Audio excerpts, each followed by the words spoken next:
take it. Yeah, let's see how this goes. So one of the things that kind of usually brings characters closer to Chaos in the way, or like kind of the ranges that Chaos likes to play is the 6C tool, which doesn't get a lot of use at full screen here, but versus Gordeau, it's something he has to kind of keep track of because it's right in the range where he wants to play.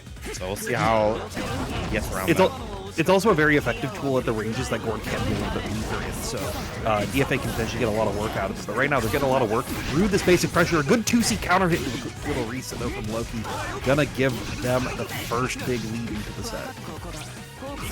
Oh, actually gonna spend it on Wake Up right beforehand, the chain shift. I don't know how I feel about that, because it gave LOKKY chain shift or a Vorpal pretty easily. Yeah, it's one of those things, you know, I think it's a fine decision, but it can be a little difficult to, you know, pace it exactly on where they want the cycle to be. But DFA not going to allow that to get to them, finding a quick little hit after an Aussie respawn, gaining the cycle once again, and getting a good knockdown.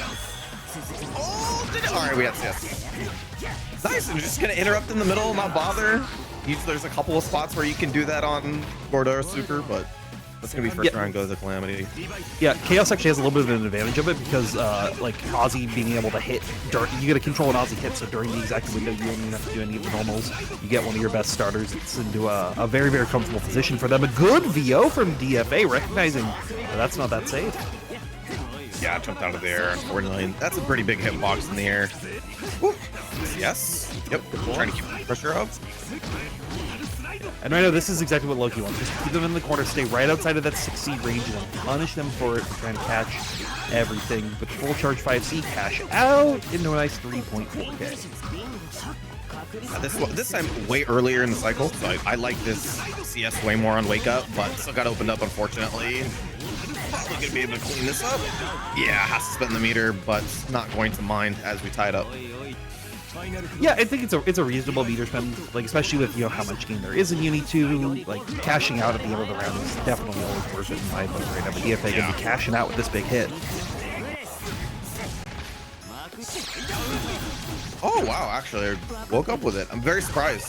It's 200 meter and Calamity's OQ's been pretty tight.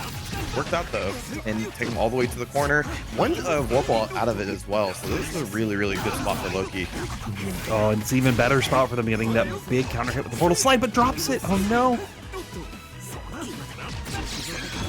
I wonder what he's looking with it. He's like throwing out 4 Bs out like way full screen. I think trying to use it preemptively to catch Aussie, but we're just gonna instead sim like 4 times in a row, try to catch them jumping up. Oh, you being a little too predictive right there, but now it's just gonna reset back in Grim Reaper with a little. I think they wanted the veil off a little too much.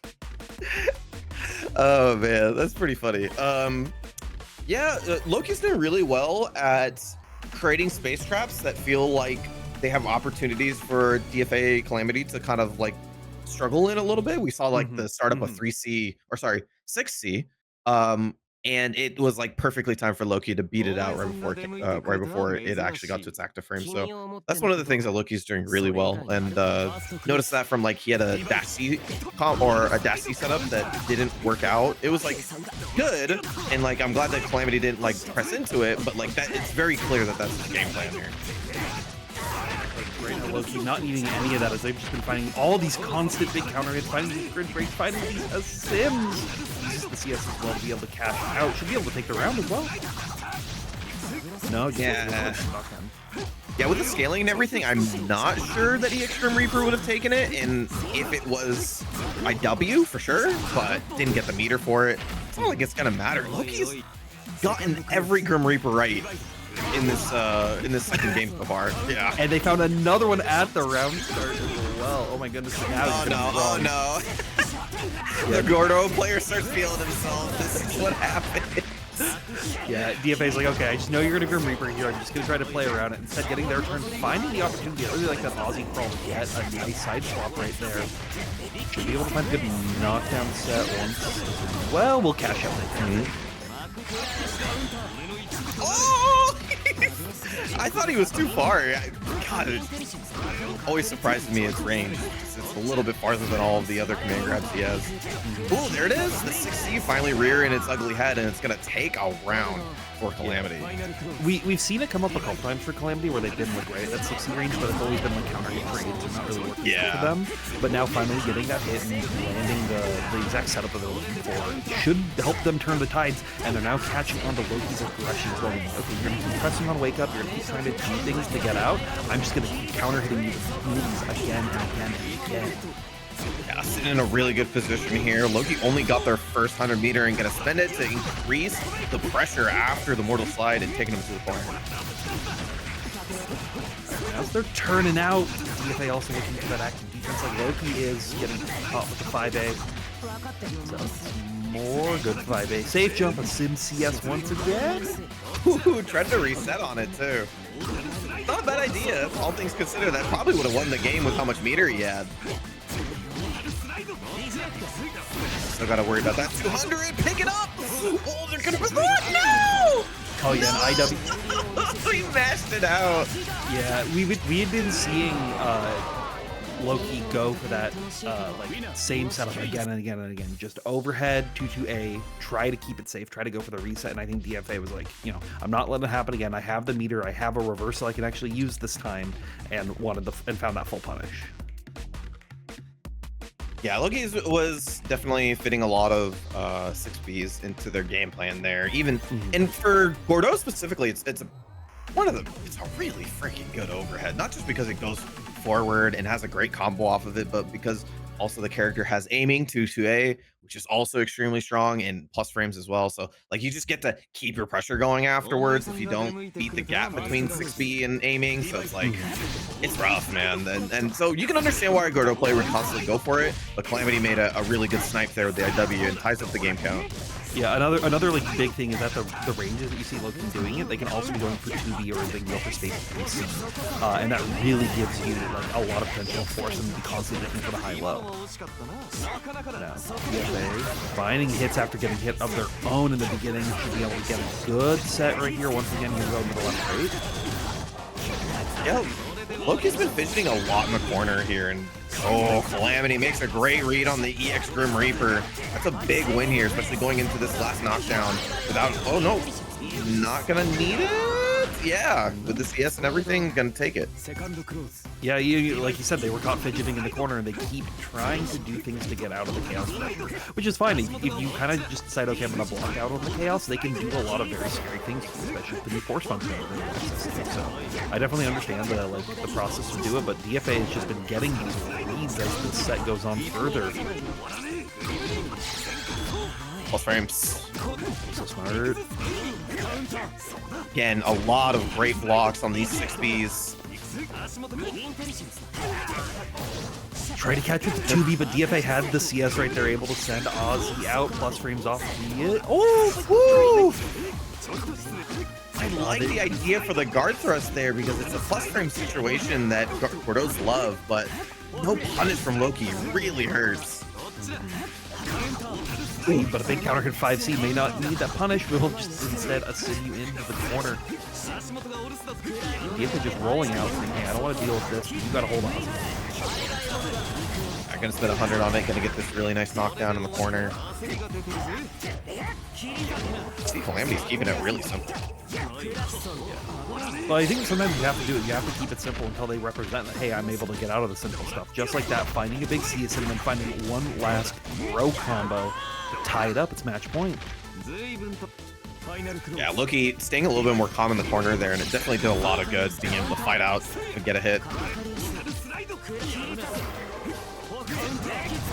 Oh, tried to dash back, but Ozzy was behind, so got caught with the 236A. Didn't get a full combo off of it. Loki will be quite happy. But not happy too long. Spacing is really good from Calamity, but just missing these combos. Blocked by Loki, finding a throw window as well in there in that gap. Should be be able to get good knockdown. 200 meter is available. Don't go for 6B22A again. That's basically, yeah, you're backing out. You're trying to go for space 3Cs, trying to utilize these new tools, but we'll find the 6B. They'll finally connect. I think it's the first one that's hit in this whole set. Yeah, it's at least been a really long time, but LOKKY's keeping to go for it, and you gotta respect the persistence on trying to get something to work. He assumes staggering out, trying to catch him close. Oh, the shield into the button press was expert. Creating enough space to respond after the whiff. Yeah, some good old UNI101 from DFAxCalamity right there. They'll be dealing more than 101 damage to close out that. Mr. Phil. Mr. Phil, yes. Mr. Phil. That's what I had to do for Jack for a really long time, so. Yeah, you know, Phil, Jack. yeah. Who is the Joker as well. And finding a great far 5B right there. This is going to be a good early start as Havard's been like very, very consistent on finding these really crazy damage routes in their gameplay. So we can see if that will add up or if Keitoless can find the opportunities to get the punishes of their own, trying to throw, but the assault going to come in and knock him back down to the ground. Yeah, I wonder if they just didn't get the throw after the jump or something, but you know, still plus frame after the tech, as you commonly are in this game. Yeah, I think that's the ooh, yeah, good 2A right there on a nice challenge. And I think this is really good from Havard to just see, like, okay, what kind of Akatsuki player are you? Are you want to be someone who's very aggressive, or you want to be someone who's trying to, like, mash out of these pressure sequences? Because once you allow the Akatsuki to get into the it's very scary. Ooh, fancy combos. That's when you know exactly how far you are from the wall. Great stuff. Caught the parry as well, so had a good dash, but just beat Tatsu out of the pressure this time. Keitoless is going to get their chance back, find another one, good throw. Now it's their time to hold the pressure. No! Got stuffed out of the super. No invulnerability frames on Fireball Super, so that's definitely going to happen. Oh, and then, you know, this is a great little example of why Akatsuki parry can be a very dangerous tool. If your opponent is ready for it and ready to play around it, you're just going to get blown up for it. And that happened to both players right there. And the immediate both up forward J6C out of that situation, but Keitoless had it a little bit earlier instead. We'll dodge out of the next one from Havard and find a way to put him into the corner. Yeah, but dropping these little bits of combos. Once again, the EX Fireball getting stuffed. You're taking like 6K here. Oh no, but you missed it. I'm so sorry. But can you do all four buttons with regular veil off? No. You have to do IW. You have to do input. Maybe that's what happened. Because I think I would have done that too. Okay, good VO. So Havard can get another chance to try to do those fancy combos. But C Fireball's gonna trade the parry. Super comes through, but Havard blocked it, found the close C, and able to take game number 1. A lot of really cool small interactions there, actually. It's really hard to kind of go through all of them because the speed that they're playing in. One of the ones that I wanted to mention is that both times where Havard actually got hit by 2-hit Bitatsu, he backdashed afterwards because it doesn't give you a knockdown unless the second hit and the third hit you. So, yes. But the second time, Keito actually made a great read and dashed all the way up into his face and got the throw for the punish. It was very cool. Yeah, that's some of those like micro things that you really like only going to see in things like the Akatsuki mirror, where these two players are like constantly going to be on the same kind of wavelengths. OTG air throw going to push him down. Havard trying to find opportunities. Use parry to get out of there, and so is Keitoless. But instead, you are getting blown up for it. I gotta laugh at the term OTG air. That's what it is. That's what it is. You're 100% right. And I love this game that it allows you to do it, but it's so funny. Oh, Bitatsu actually clipping out of the C Fireball start. I thought we'd get blown up there, but Keito doing it well and finding a good Bitatsu knockdown. Sets with the Fireball. Once again, you can't DP like that 6C for the party starter, but you don't need it at that low of health. Ooh, get a combo off this? Yes. It'd be a great start for Keito. That was so smart. That was so smart. Oh man, I don't know what juiced Keito's jump 6C is a little bit better than Havard's, but his is working out more than the others. Well, it's sort of the trade-off. You know, Keito's 6Cs are working better, but Havard's parries are working better. You have to pick which Akatsuki you want to be in that day. Keito wants to be the Akatsuki that wins this round, though. Time it up. Oh my god. Jump 6C is so good. And I will say, Keito seems very responsive to the normal in general. There's a couple of times where they're actually, like, if you notice the spacing that they're in, they're very much in the spacing of regular jump forward, jump 6C, which is just a very common area where Akatsukis want to jump from. And you'll see a lot of the times Keito will actually back up or move in to get out of that range specifically. Yeah, and that's one of the things with the mirror, like knowing how to fight your own character and knowing what the other opponent wants to be doing in this matchup. They saw Havard try to go for those shields earlier on, so instead of blowing them up this time, and now blowing up the shield once again, but DP finally connecting. Nice. Great read on the dash up 2B. I'm gonna be able to clean this up. Oh no, tried to get him. Okay, could have gotten punished for that, but unfortunately got the 5B to close out the round. What's that point? Yeah, they were trying to save the meter right there, so they just thought normal BDP would kill, but it wasn't close enough. And these DP's gonna whiff now. Big 6C starter for Havard, and I know he's got these as long as he can keep it calm and not drop the combo. We do the fancy combo in the mid screen. I hate doing that combo because dashing beats or Atatsus is hard. I like that microcharge right there in that situation, knowing that you're both going to have to dash up anyways, so get that opportunity to try to take the cycle in your favor. Still ends up going to Havard, though. Down the shield.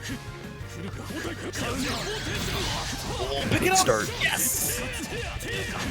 Spirit of Jushichi with these combos right here. Find the good knockdown. Wow, that scaled so hard at the end right there. Woo! Sorry, that Bitatsu did like 17 damage at the end of that combo. That was crazy. Get fireball. Oh no! Alright, let's look at get the hit afterwards. Yeah, and that's a great thing, sort of what we were talking about before, where it's like, hey, you know that exact 6C range? Well, I'm going to instead do it way deeper outside of that and still find the opportunities to clip you with it. Yeah, Havard's actually forcing it a little bit more now. Like, he's trying to get into that range and just being like, no, you're not going to be able to dash in or dash out of this. It's just going to happen. See, working big 2C counter hit right there, recognizing that throw attempt is going to be coming out, and so big C Tatsu ender. But you're going to get hit with the exact same thing! Oh man, if you want to make that little extra read for the big damage, there it is.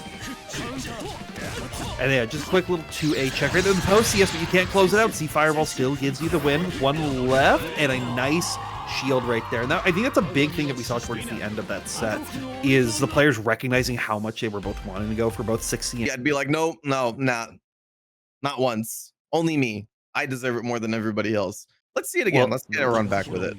Yeah, let's see it again this time. We got Twang on here with the Akatsuki, now located in wonderful Texas, formerly New York, versus Rivlov, one of the players from Mexico, yeah.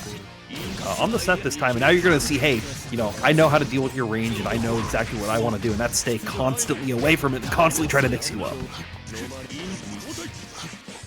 Yeah, this can be kind of annoying for Akatsuki. He kind of just has to accept that Seth is just going to dash around and do a lot of this, but you're not really forced into anything until the opponent makes a mix-up or tries for a mix-up, and that was it right there from Riv.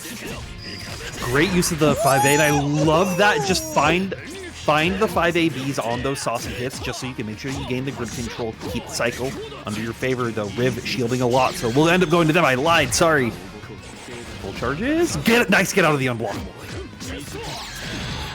Plus frames. Dash up a little bit. See if you can pick this up. Yes. Great awareness. Recognize that they're in the air and adjust the combo accordingly. Tagging out once again, and I believe Twang was just in Japan recently, so might have been getting the chances to grind a little bit with some of the JP players. Or at least I know they were somewhere over in that part of the world. So finding opportunities to play Uni with some of the strongest out there, and now going to be making it work right here. Yeah, very confident in that dash up Bitatsu just because of having CS, having a 200 meter. Gonna go for it one more time and spends on that time to stay plus. Ooh, gets the throw tech as well. So down once more, and I love that instead of trying to go for these like big crazy mix-ups, just go for the charge. Really just keeping this the cycle away from Seth is going to be super important in this matchup. Yo, with the A as well, we want to get a real nice anti-air punish. Alright, all spaced out, nice dash up throw. Oh no, whiffed on the wake up throw protection right there. So we have to see SDP to close it out instead. Yeah, great stuff. Yeah. Twang's, I really like watching Twang as a Akatsuki player myself because I feel like he really understands how to play fundamentally solid. He doesn't take too many crazy risks as a player, and that's because I think he feels like the character is so good on the aggression that you only really need 1 or 2 moments with the opponent knocked down in order to take a round from somebody. Yeah, he's a character that, especially in the last versions of the game, but even more so in this, it is incredibly high damage off of any hit as long as you have the execution to allow it. Like you saw a random little 2-way check right there dealing 2.8k. Yeah. Space out, and a nice shield on the jump out attempt right there. Riv trying to get a little aggressive on those mix-ups just to escape the corner, but instead you'll hold it once again. Counter to hit 2B, not going to connect though, it techs out. Red miss. Ooh, look at the double dash under. Oh, this guy is so good. It was that Japan level up. He was able to fight Ohito. He knows what to do now. Whiff 2-2A into the 2-3-6C, steal your turn back in that situation, but still getting crossed up with the new FF. Yeah, it is super good for sure, but Riv is doing really well to like spruce it in, like not too much, but often enough where it's annoying and you're not really keeping track of it. Yeah, Riv is doing a great job of just, as soon as they're in on the pressure, just keeping Twang constantly guessing. It's really only been like when Twang is like right on an 8-layer burrito mix-up that they're really able to, find it out right there. Finds a great green shield to try to keep themselves safe a little bit, try to keep that cycle, but Riv's still going. Oh my god, he's blocking so much! This is what the matchup looks like, y'all. It looks like you just watching a fly buzz around your head constantly. You can't just constantly randomly swing at it. You got to go for that one moment, and once it hits, it's all in. But 6C, unfortunately, probably on accident, and that's going to be the round for Riv. Yeah, and shout out to Keito for the quick little $10 contribution to that Matcherino, !Matcherino. Get those codes clean. Oh, big counter hit, or not counter hit, but just big hit. Riv wasn't ready for the full confirm though, so instead we're seeing back out, try to hold that orb. Good CS parry. This is your chance. Yeah, very nice. It's gonna be not gonna be a lot of damage, but get a side switch and a veil off right into the block. Gonna drop the combo. Twang tried to bathwater leap right there, but he was too far away to get it to get the second hit to confirm. I respect the attempt. But unfortunately it's not going to work out. Riv being able to take their turn back off that drop as well. All right, after Riv had to back up, Twang able to win cycle because of that. A nice use of the Bitatsu right there. Just check out of the orb, spaces yourself out if it was to come out, as well catching it if they try to press anything like Riv had been trying to do.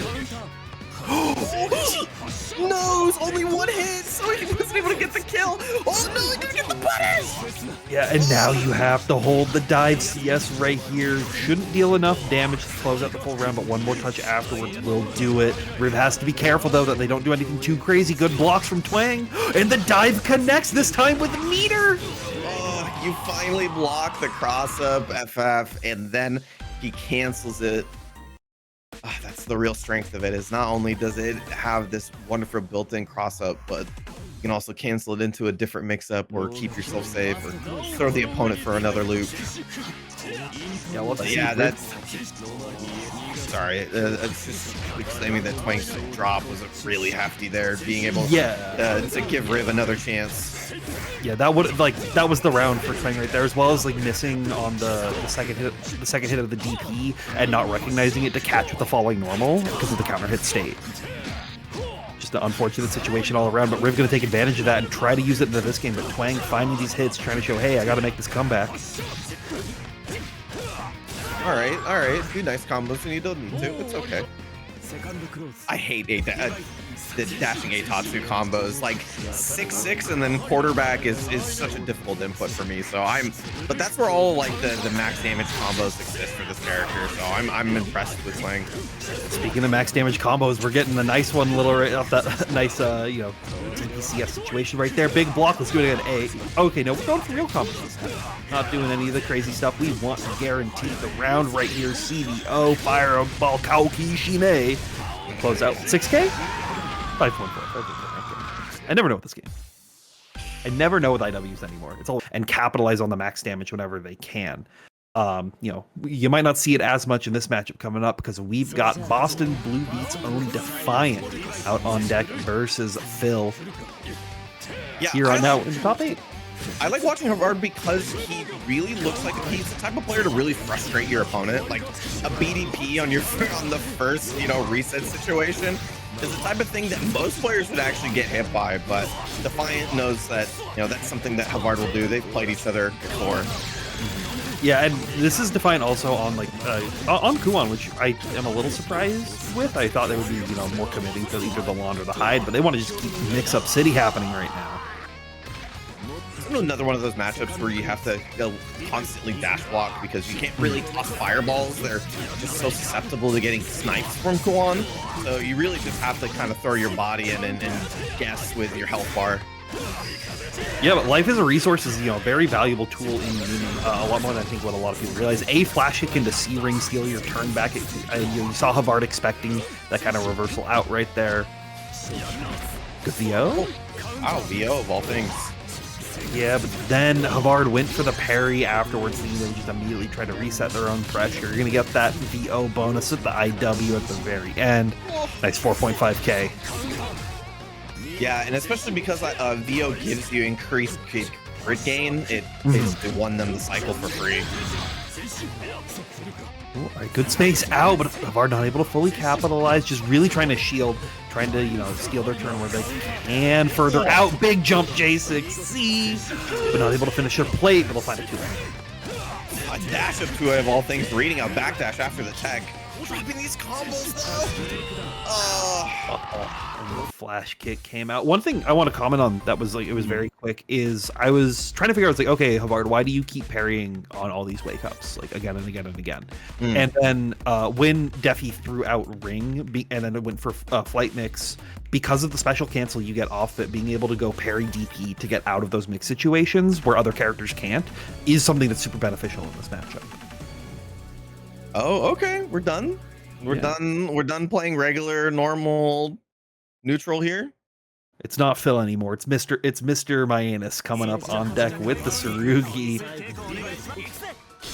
And I actually think I like this a little bit more. If you want to play the same kind of play style that like Havard really like excels in, Tsurugi will handle this matchup a lot better. Just having tools, you know, like force function, being able to actually get through some of these situations, as well as some better mashup opportunities. Yeah, it makes the matchup, I'd imagine that Kuon's probably a little bit more scared once you're in that like half screen range, but once there's ways to force your offense in that half screen range as well, so we'll see if it works out. But Defiance, one of the things that's core to me is Defiant being one of the best players in the world is the defense, and I think that's what's being on display right now. Not only defense, but their super quick ability to adapt with their defense, right? Like a lot of people you would see traditionally be like, oh, new character, okay, I've got to like sort of relearn how they're playing. Defiant looks like that they just ran 20 games against Havard right before this. They know exactly what they want to be doing and exactly how to pilot it. Find a good knockdown C-ring with the good Oki. And a little bit of a delay button there, maybe expecting a wake-up DP of some sort, but Defiant's offense has been rather safe, all things considered, playing more control-oriented than just trying to force the 50-50 there. But with 200 meter, well, 200 meter, they're just going to spend all of it looking for the win, and that is going to be a 2-0 for Defiant. You guys can also try it. Even if you're not the best, it's something to start implementing in your game plan.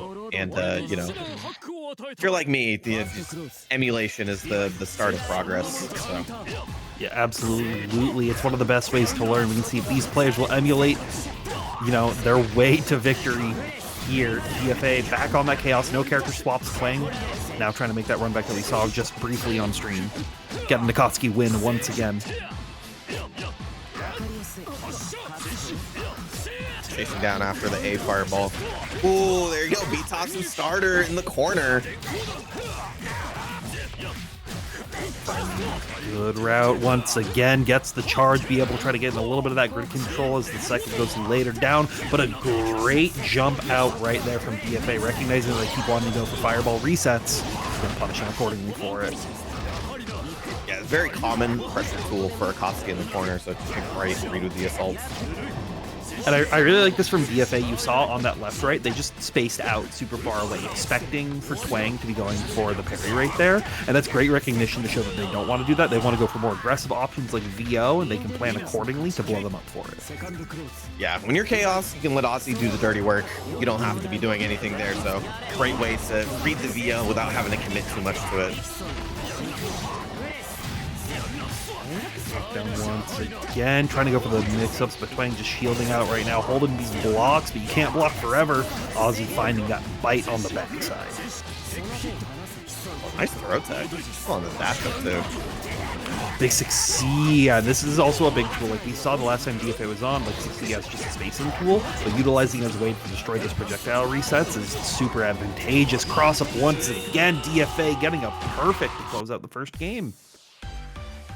Really solid play. I mean, like, it feels like Calamity is not giving Twang anything to open up the game plan with, and just it's very simple, just as letting like Ozzy do the dirty work, but letting Ozzy put Twang into block stun first, negating the difficult or negating parry as an option, because parrying Ozzy is not as valuable as parrying Chaos themselves. So just making it so difficult for Twang to get started. Again, you know, one of the other things, Calamity making great reads on Twang's just regular dash up. Just dash up is such a strong tool for Akatsuki because his dash is really good. Dash block is very strong for him because of how fast he can block out of it. And so now it's like he's making that such a difficult tool to use. It feels like Twang's gonna have to come up with something else in order to approach him. Yeah, and you're already seeing Twang try to go through the toolbox. You're like, okay, what can I do? How can I, you know, actually get my game plan started if he's going to shut me down on what my core fundamentals want me to be doing? And now you're just seeing him play very patient, trying to block out, trying to find opportunities to take it. Throw tech once again, and this time it was in Twang's favor, so able to keep the turn back and now blow them up with a throw finally. Lost frames. Just going for it again. Yeah, cycle turns over because of the grid break, but great rising normal there. Was able to complete the combo, but gonna force him to spend on it and eats up the CS. Yeah, that's such a good little layer adaptation from DFA right there, being like, hey, you know, we keep going for throw tech in these situations again and again. I'm just gonna back out. No punish on the Sutatsu though. Had a green shield at the very end. Still able to take their turn and find this combo. One more touch. Wonder if Dash up throw? Oh no, this is bad. Don't do it, Twang. Don't do it. I was say maybe there's a situation where Calamity could route for CVO towards the end there and kill, and that might have been his downfall. Yeah, you know, like allowing them to live right at the very end. Yeah, was just unfortunate, right? And Twang, you know, had that comeback with a couple of really good interactions going into their favor.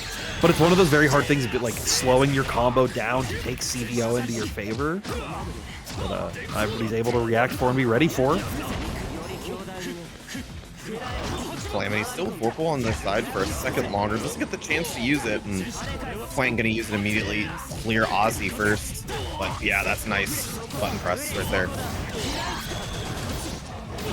once again, get the set. Dagger once more, but finally VOing, saying, hey, we're going for different reversal options. We're not getting blown up for a third time in a row. No pickup, unfortunate. I hate that. You've already committed to 2C Fireball, and it's so hard to pick up afterwards if you're not completely ready for it. It limits your options as well, so, I mean, but great stuff. Yeah, we still found our opportunities. Still, you know, we're able to close it out, to tie it up 1-1 here.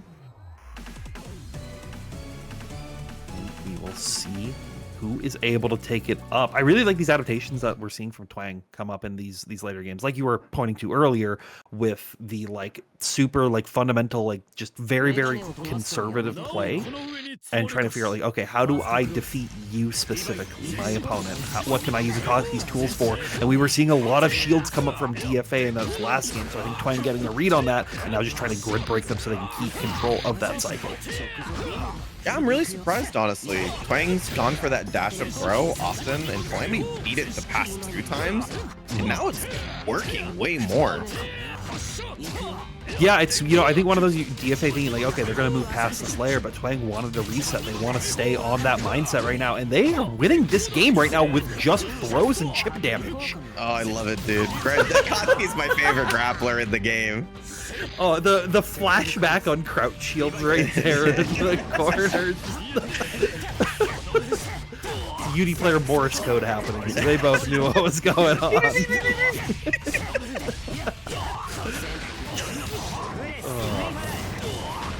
We like to have fun here, but DFA says I want to be the only one having fun. Locking you down in the mix-ups. Good block from Twang this time. See Tatsu gonna punish him on that jumping attempt. Oh, all right. England blocks trash with the roll. Well done. Now catching these backdashes with these fireballs, because you're seeing Calamity think like, hey, they're going to be going for throw. I'm just going to space out. But Twang immediately challenging that decision making. Frames. Another dash up throw. I love this grappler, man. No, thank you. No more. Oh, had to give up Vorpal for it as well, and gets a hit right after the CS. Going to be a nice and easy finish with the Bitatsu. And Twang's going to take it 2-1 over Calamity. Yeah, that would win Vorpal, and then therefore they get punished for it, or get the hit or something like that, or B, you know, the changing of Vorpal or getting Vorpal at that moment means that they have the opportunity to CS and punish something, and maybe the opponent has like kind of canned in their offense and has the ability to bail out just yet. But enough of that. Get into this one. We got Riojin versus Riv. Got a Hyde for the first time up on the stream. Yeah, and Riojin, or Issei, they sort of go by both tags, is one of these players who I have been seeing more and more in the UNI Net Play series, and they are one of the people who I am the most impressed with of these like new UNI players or newer UNI players. They have just been showing a very fundamentally strong Hyde, and utilizing that to their advantage to get very far into a lot of these tournaments and finding big hits like this with the view as well to be able to cash out with the IW. No, is a little too late. I like the idea, yeah, just like frames too late. Still pretty good damage. I mean, cutting the combo halfway short and getting 3K out of it. Trying to shield, was waiting for that projectile, but Riv going for the delay run up right there, finding the good hit. No dive connection to get the full setup that they were looking for. Yeah, great recognition from both players there after the post throw situation. Riojin backed up, recognizing that Riv had CS. Riv chased him down afterwards. Yeah, and this time you're seeing Riv's mix-ups actually work a lot more than versus Twang. Like, Twang was able to kind of get that read and find their opportunities to get out of it. But Riojin, looking a little bit scary, got unblockable right there. And Theo gonna whiff. Yeah, I was wondering whether he was gonna get in time there for the punish, but gets a big hit here. Maybe he would have been able to clean it up with the IW, but in a really good position. But wait a minute, Hyde in the corner is definitely some comeback potential. Yeah, this is the scary situation, especially with Seth's health. If you guess wrong, you know, one too many times like that, it can lead a lot into Ryojin's favor right here. And we know we got those combos. Down once more. Oh, you didn't tech. That's good damage, but a little unfortunate. Rekka right there thinking that they would tech out of it, but instead teched forward, got out, punished them for it. Oof. Yeah, I mean, that's literally one decision difference from winning or losing the game. That's the power of Hyde in the corner. Not only does he get just the craziest meterless damage in the corner, but he also gets throw combos as well. So the 50-50 on the strike throw that he usually provides is just so deadly. And you can't even afford to really block it out because you're getting chipped with so much that he's going to put you into that 50-50 regardless. Just a very, very scary situation if you allow the Hyde player to get to that. But Riv not allowing it then and not allowing it now.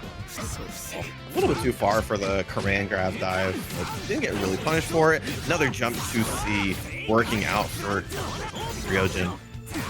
We've seen it happen a couple times with Rib where they've been going for those like deeper unblockables, but not able to make it fully work out. Will find a cross-up right here, but a good shield from Riojin, able to steal their turn, find that cross-up and FP them.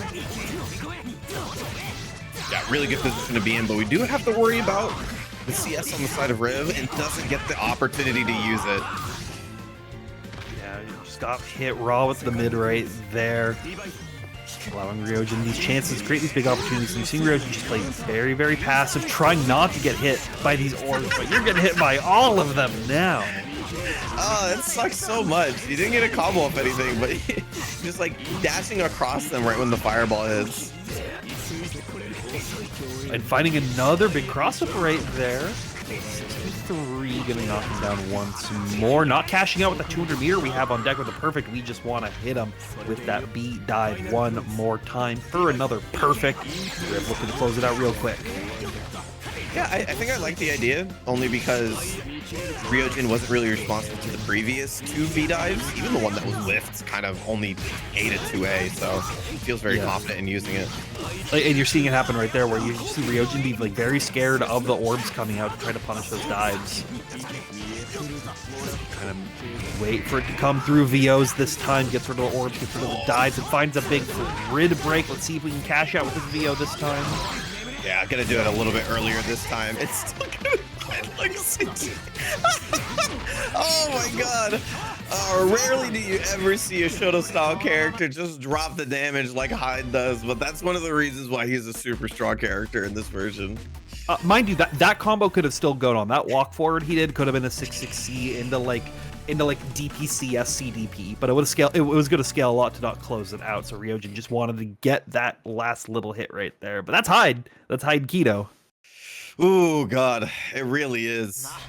It's one of the things I think it really makes him very fun to play. Usually when you play Shotos in other games, you're kind of giving up damage or something, right? And Hyde doesn't feel like he makes that concession. He feels like he gets all of the benefits of how Uni gets to play, plus a little bit more. Yeah, I'd argue he's like the rare case compared to some of the other Shoto-like characters who do lose out on a little bit of damage. Yeah. Woohoo! 3CA knew that was going to be a counter. Well done. I like that. Not trying to go for anything too crazy afterwards. Finds a full charge force function, getting the C orb as well to cash out into IW. This is going to deal a lot of damage.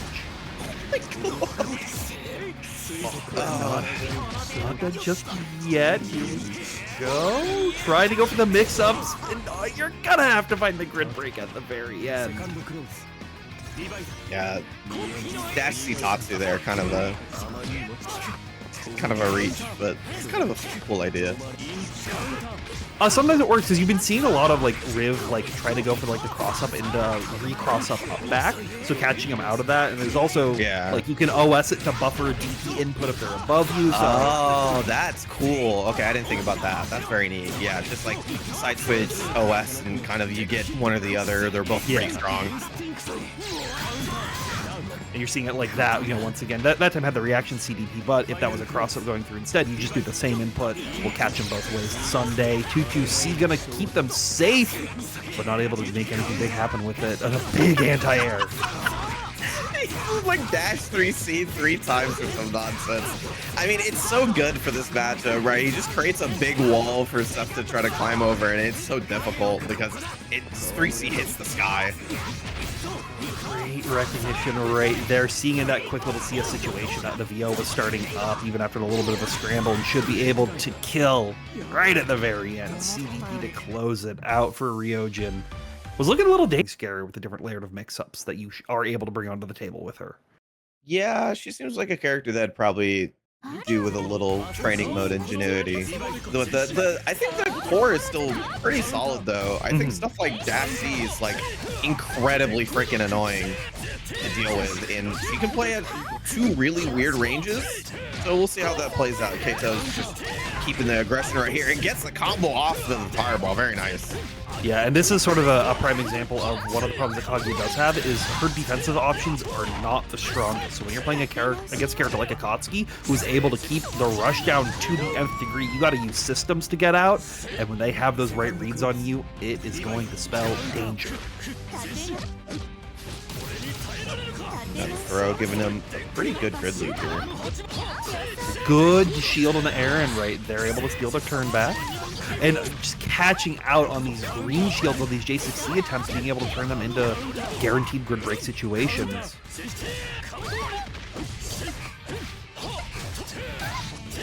We got those? We got those? God. Why are people so good? Yeah. Great stuff. Keito takes the first game here. Yeah, that was the first grid break, super duper good. Right, remember I was saying before, is like a lot of the big game turning situations happen right when the cycle's up. Duck trying to go for a couple of extra shields to guarantee that they win the cycle. Keito makes a really good read, takes the cycle away from Duck, and then just runs it for the rest of the round.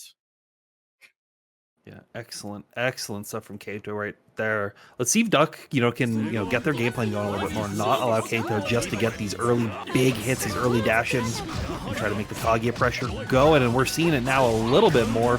Rebeat's finally connecting, and another saucy counter hit. Gonna give Duckator the first big opportunity in the game for them. Yeah, combo almost goes long enough. Yeah, goes long enough to make sure that you get the cycle. That's gonna put Duck in a really, really good position here.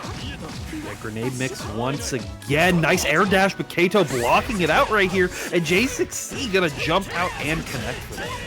Yeah, good side switch combo as well. Koski's definitely wants to be in the corner here and really difficult to get away from his pressure. Once you're there and gets the super parry. Very nice. Yeah, I was recognizing that, Duck wanted to bring those laser beams out, but Duck not going to let that last situation get to them. Bring those beams, bring the grenades, bring the mix once again to the mid-screen.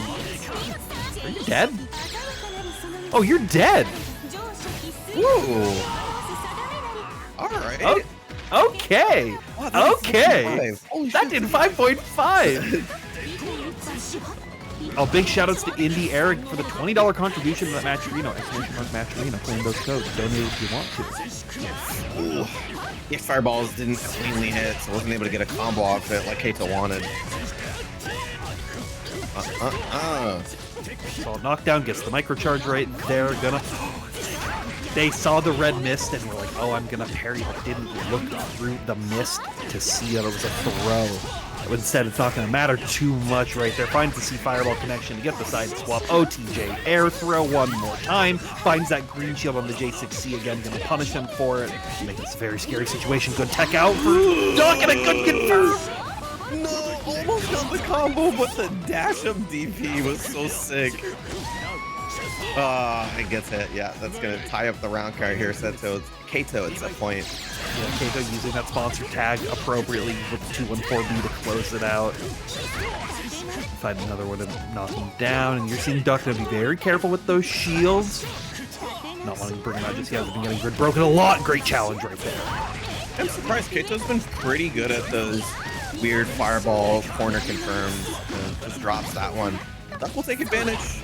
Empty throw this time, and Kaguya is one of the few characters that gets a combo in the corner without any meter or anything. Set him up one more time. Yeah, this time we're going to air throw him out. And we get scaled. Not as much as you'd think, because this air throws are a little bit harder to pull off right there. CDP. Going to connect the Duck though. DX fireball. Maybe just trying to take a turn, but gets a big punish anyway. Gonna need one more though. Yeah, Vio's now as well strips the CS away from Keito, so they give themselves a chance. Found the hit. We saw how much damage they were able to fight off a confirm last time, but they're gonna drop it once again. Oh no, unfortunate. Not, we have to figure things out as a community, what this character's actually wanting to be doing, how they want to pilot it, and I like what Duck was doing right there, so I hope to see more of them and more of these TNSs, and I want to see them more even offline. But we'll have to look at them a little bit later as we got Phil and Riojin back on action. The Shoto versus the character people think is a Shoto, but is actually a rushdown character. Ooh, no thank you, this is my airspace. And that's a big part of this is actually like Akatsuki's ability to control a lot of the screen space that Riojin wants to be in is going to be very, very scary for them to deal with. But Riojin finding these opportunities to get out, but still getting clipped, but no big pickup off the counter hit. Yeah, there's two things I'd like to really point out about the matchup before we get deeper into it. One is the force function fireball that Hyde has. Actually kind of ruins the fireball game. Usually before, we only had to worry about the laser follow-up from the fireball, and now we have to worry about this other thing as well. So that makes fireballs a little bit tougher to use in mid-screen. Used to be able to like chase them down or trade with their fireball. Now it's not the case anymore. The other thing to worry about is that jump 6C, you can kind of let it rip a little bit higher than other jump-in moves because of its angle. And so if the Hyde player isn't on point and getting that 3C out earlier, then they just kind of get clipped out of their startup because it's not the fastest normal in Uni, but it is pretty good for what it is. Like, we actually get to see it on display there with the 3CA and gets a full combo off of it. Yeah, fighting off the like TKJ2C that we had been seeing Havard go for a lot in these previous games as an opportunity to try to call out these grounded options, but it doesn't work when Hyde's reaching up to those skyscrapers with the sword. And now you're seeing a very different Havard. Like you're just trying to use that airspace a lot more with these like double jumps and these air assaults, trying to close these gaps with a nice dash up 2A. That's another thing that Havard will do that other players won't. They will just dash up on wake up, and if they make a read that you won't get aggressive, it's definitely the thing that they'll do. It's also something that like Havard is someone who's willing to let these DPs rip a lot of the times. Oh, unfortunate throw whiffs right there. But Havard will let these DP whiffs, and if you're afraid of that, if you're thinking of that on the player side of things, dash up 2A or like just dash up in general on wake up is a very strong option. Good parry should find a confirm to close round 1 for Mr. Phil. Yeah, now that I think about it, actually, it's probably something that everybody should implement more, because usually kind of the universal answer to 3D to the roll is kind of just to back up slightly and play in that range where if they roll or they cross you up, they're still in your range for like a 2A or something like that. And a good response to that is actually just to dash up. It's definitely something that I know, like at least on the PNW side of things, a lot of our locals, we have implemented that because we're used to having to fight against a user Rion who wants to sit 32 frames away. So we have to dash up on those Oki situations. A good tech out right there, but you crouch shielded, and Ryo's gonna get a big break off that. Oh, I think they let the overhead rip a little bit too early. Either way, the BDP ready for it. And there's that 2FF that you were just talking about before, calling out the fireball. Even with charge fireball getting hits, you're still losing out on the war. Tech forward BDP. Did they want, see, I don't think they wanted V-Tatsu, or sorry, EX Tatsu. I think they wanted Fireball, and then they got the cross-up. But you know, sometimes you have to take what you're dealt with right now, and you'll take that V. Oh, but you didn't kill off Havard. All right, there you go. Has to spend a little bit more for it, but the job is still done. Havard at some point. That was still a very scary situation, because if Ryojin had gone for, instead of doing 2-2A right there, had done Fireball C Laser, even the C Tatsu would have still gotten blown up by it.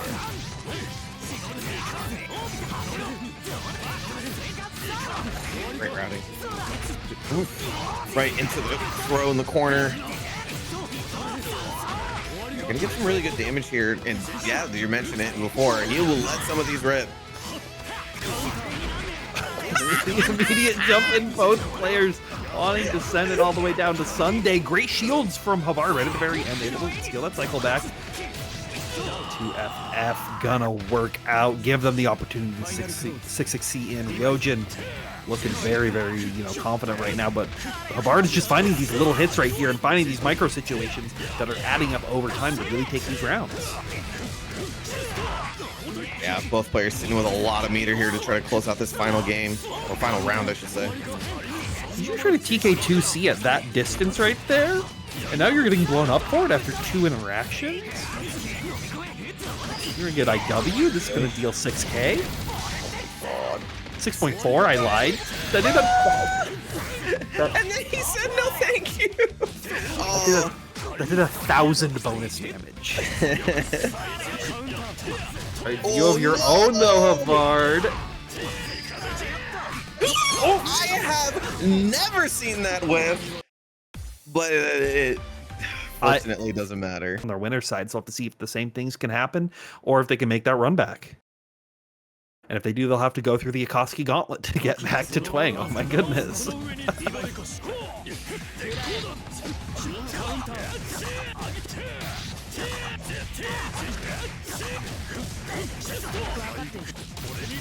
Down once again, just going for the basic strike throws. And Keito really likes these micro charges after these rounds, something that we've commented on a couple times. And I think it's led a lot into them trying to steal the cycle at the very end when it's already too far into the favor of somebody else. You're already seeing like DFA gaining a lot of grit on the very end and still finding these hits. It did end up going to Keito at the end. How's CS to wake up with, though? Kind of difficult when Chaos walks away from you and Ozzy is left on top. It's not like the most valuable thing to wake up CS in that situation, so tough to use that. Even though you won cycle, it's tough to use it to close out the round or help you with the end of the round. We'll see how they're able to use it again. Cycle gonna most likely go to their favor after the end of this combo right here. Has the meter to cash out with IW as well if they want to get a lot of big hits. No, we're just getting a basic ender. Try to loop it one more time. CS run up, but DFA shielding a little too much and you're getting tossed again. Yeah, especially the ease that Akatsuki gets to reset pressure in the corner there. Shielding is a pretty common thing, so Akatsuki will definitely look for that throw to get that big shield break, but Keito in a really good position here. Calamity with no meter and Cycle on the side of them. Gonna change the tide of the post-throw situation with CS and takes that round. Yeah, finding the big 6C right there, actually like recognizing, hey, if you know what DFA's habits are and the post-throw situation, you get a little bit of time to see. The 6C has a little bit of sway back at the beginning of the space to eat it out and then catching them forward. Very, very good for Keito right there. DFA now trying to figure out what to do. Has CS, has a big grip of it as well. So right now just getting it held down into the corner. Nice dash block from Keito. Got pushed out a little bit far for those shields and recognized that it could have possibly not be their turn if Calamity presses a button in that range. And that's actually what keeps them in the corner here. It's just approaching cautiously in that moment. Oh, big throw whiff right there and a big fireball counter hit as DFA tried to press, but Keito gonna get a perfect right there. I'm telling you, like, Jump 6C is really good. Don't get me wrong. Like, it's an incredible pressure tool. But one of the reasons why this character got way better is because any of those, like, random hits that you get now just get to be fixed up by just doing jump cancel, jump B, jump 6C. Like, that fixes all your combos up. This character no longer has this weird issue where you're like, oh, I don't know what to do in this situation. Because it's just like, I can easily clean up anything. And it's such a boon for the character. Yeah, it's one of those changes that you look at it on paper and you don't think it's that scary, but once you see it in practice, you can see it is a very, very dangerous thing to be dealing with. Knock him back down once again, gets the charge as well, and gets a grid break. Looking great for them. DFA got to change those shield habits. They've been getting grid broken with these wake up shields so much. Big parry should be able to close it out, but no, they've missed the last hit. DFA keeps crouch shielding a lot. And I'm trying to figure out what they're like fully scared of right there when the opponent's pretty far away to crouch shield.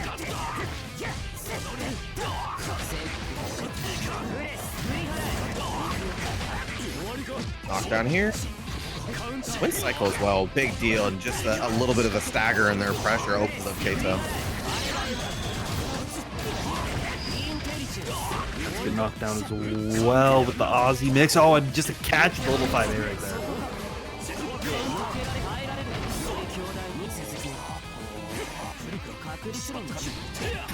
Yeah, with their oh my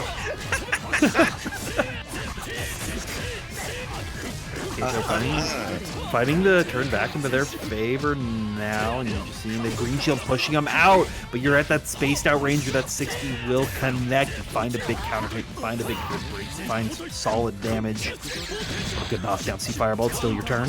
And it's still my turn as I'm counter hitting you, but DFA found a great run out as they've been seeing Keito do backdash off that pressure sequence so much and just catching them out of it. Finding the good 6C, not going to connect, but the 6C of the jumpy variety will for Keito. Oh, break. Yeah, finally, it seems like Keito's really trying to punish the shielding now, and a little bit of a stagger pressure opens up Calamity, and that's going to be the round. Keito takes it 2-0 over Calamity. Great stuff. Making Mr. Phil, aka Havard, will be playing in losers finals. So we'll see how this goes. Twang, like I said before, one of the more like fundamentally sort of like kind of plays core to the matchup first before kind of exploring away from that. And that's very important versus a character like Kuon. You definitely don't want to like kind of get overly aggressive. You don't want to get impatient because his character really punishes that. You know, it's going to be very similar to the set that they had against Riv that we saw earlier in the tournament, where they're just going to have to be willing to block out a lot of this. Because if you try to be too aggressive with shields like that, you're going to get grid broken, and now you just have to hold all this Kuon pressure. Oh, tried to dash up. Thought he found an opportunity to close the gap, but Defiant gets a button at the right time. And has Cycle as well. They have a really, really strong pressure here. Finds a run-up throw, though, charging as well, because they want to try to steal that cycle at the very end, but Defi got a full tech out into the 236A, and that cost Twang that round right there. Looking for a response there. Twang says, nope, nope, nope. I know what you're doing over here. Ooh, right over the laser. That's going to be a big opening. But oh, was able to drop the combo and let Defiant tech towards the middle of the screen. Yeah, and even on that, with the 6C whiffing, it allowed Defiant to back out even further than on a lot of other those random tech situations. And you're seeing once again having to block that mix. This time Twang not trying to bring out the parry like we saw Phil doing earlier on that situation. So Defi finds another run-up throw. Trying to take the plus frame situation away from Defi there with the C Fireball. Nice side switch combo, gonna give them a really good position here, especially with CS on their side. Utilizing another big hit right here. You have the meter as well to take this round out. As long as you keep it calm, but you don't even need to spend it. You gotta keep that $200 for another day.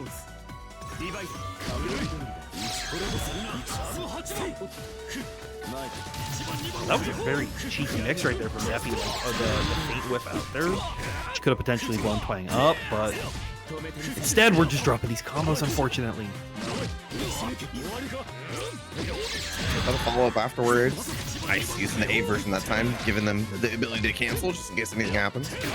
Yeah, we've been seeing Defi be very respectful of Twang's pressure, right? Or like on those situations, just really trying to back off and not do anything, you know, super vulnerable. So if they're expecting that DP to come through, Twang was able to take that mindset to a big advantage right here with the CBO, C Fireball into the infinite world. Close it out. Yeah, great stuff. Yeah. It's finding those opportunities and sticking onto this character Kuon is like the most important thing in the matchup, just because once you have the ability to keep this character's, you know, range and control down and make sure they kind of just focus on when they're going to have to press a button or have to risk using their flash kick, then that's kind of when you really get to get something over the Kuon player. Well, let's see if Twang can keep that up, or if Defi can make the adaptations they need. This is our winner's final, so it is 3 out of 5. You got a little bit more time to think and adapt. You know, one thing I was actually going to comment on is I thought Defi was going to swap characters. I thought they were going to go pick up Lond or Hyde or someone. Yeah, that sounds like Defi, but you know, maybe sometimes Defi kind of just wants to play a character, it feels like, and this might be one of those days.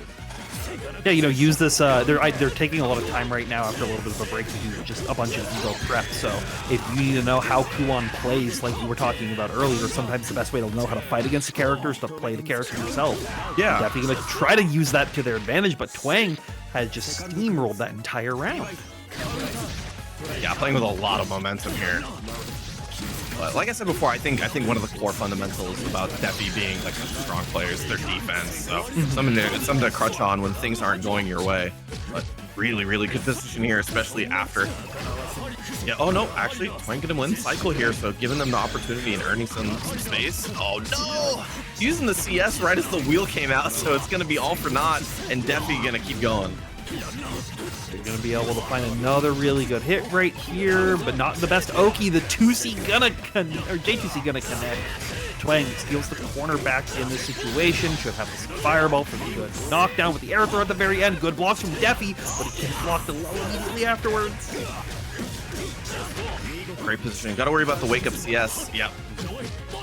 CS had the flash with the buffer and found a nice little TRM right at the very end. Yeah, I think maybe Twang was just hoping that they wouldn't spend it. When you get to this highest level, there's ways for people to figure out how to like kind of disarm CS from wake up situations like that. So maybe it just felt like the life deficit was too much for them to let go of pressure in that corner. Has the CS and a great shield right there. Not gonna let the timing mess them up. With the green shield, we'll get the perfect punish. No big knockdown, but it's fine. We're zoning out the Akatsuki full screen. This is great.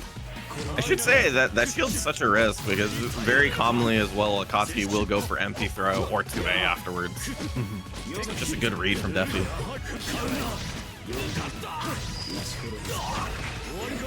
Easy knockdown. Go for the ring set. Try to get some mix, but Twang blocking it out.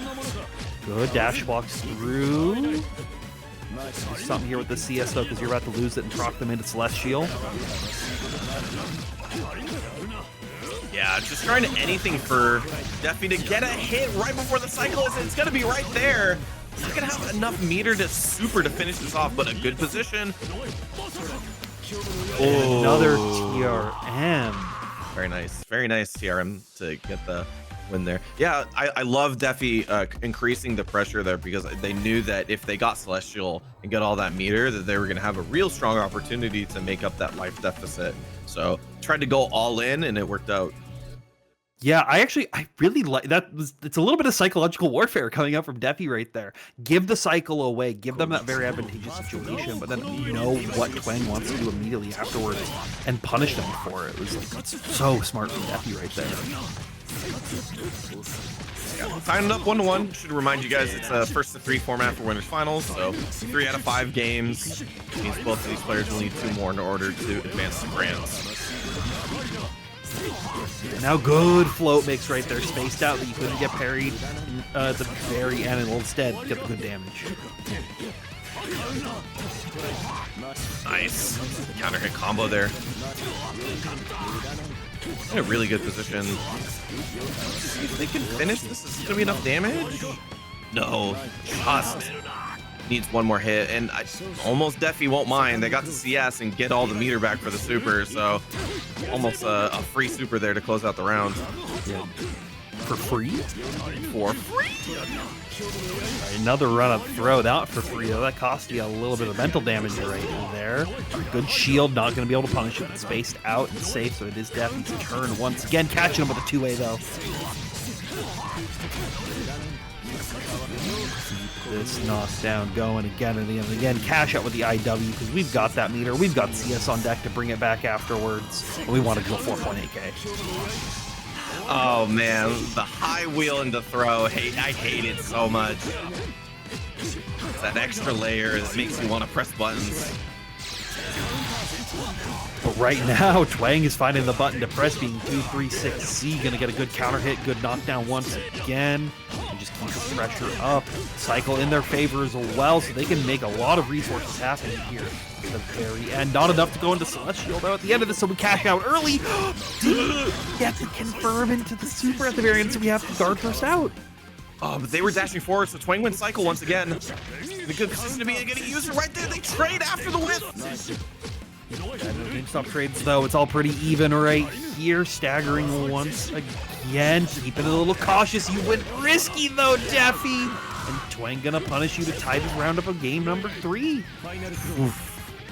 Scary situation towards the end there, but all the meter that Twang spent, they got almost all of it back. Once again, a kind of weird situation where it could have been really scary, but they actually get, you know, all of this meter back. So in a good, healthy position here. Maybe not after this damage though. Gonna add the IW and gonna win cycle for it as well. Yeah, 4,300 even, gets the cycle, gets the mix, but you had good blocks, but you don't have good text right there. Is definitely able to keep it up. Once again, staggering very slowly, deep pillar. Gonna give him a chance to maybe try to keep it safe, but a good tech out. Oh my god, a couple of shields from both sides. The grid going back and forth. Defi wins it once again. Yeah, and this is that high level of play that we talk about where these players are paying attention to the cycle perfectly, though. Twang stealing Celestial at the very end, trying to J6C to close it out, but Defi using the VO to make sure they get rid of that state, forcing Twang to guard thrust out. Oh, a little bit too hard to confirm. Or maybe needed something else to confirm in that situation, but gets the dash up throw.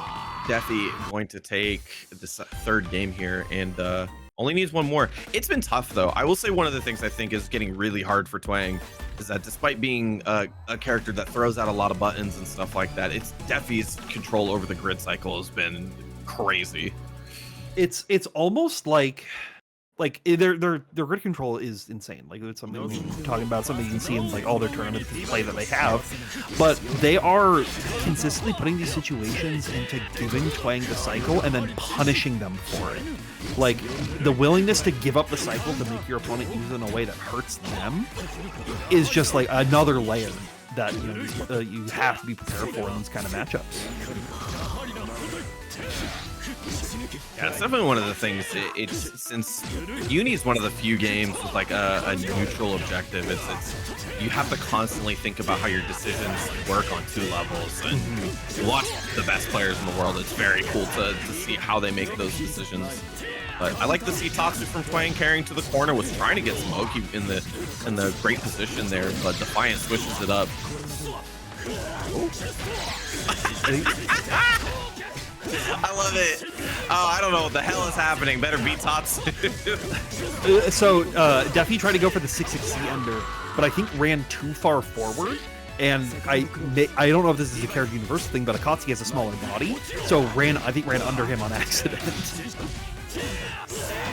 Oh my goodness. Twang, gonna use that chaos though into their favor, reset the momentum a little bit, flash kick out. This time another Bitatsu. Yeah, that's a very good Bitatsu too. Just about to get cycles, so it's not something that you keep in mind, especially when Twang didn't have super to do it. So it's like when you don't have super and the cycle is almost up, or you look at the bottom of your screen and it doesn't have the red highlight, you're like, oh, Bitatsu's not something I have to be afraid of here. It's not something he's going to be doing. But he does it like right before he gets cycle. Yep. And so it's like, just in case it's on block, it actually like he gets the CS and keep himself safe. But I mean, it got a hit anyway. It's just like, I wanted to highlight how smart of and how skillful that was. But it wasn't just a random Bitatsu. It was like specifically placed. It was very cool. Excellent stuff from Twang right here. Able to tie it up 2-2. It is anyone's game right here. Big assault jump in. Not able to get people knocked down, so they're looking for definitely regaining a little bit of control once again, finding a good 5A press right there.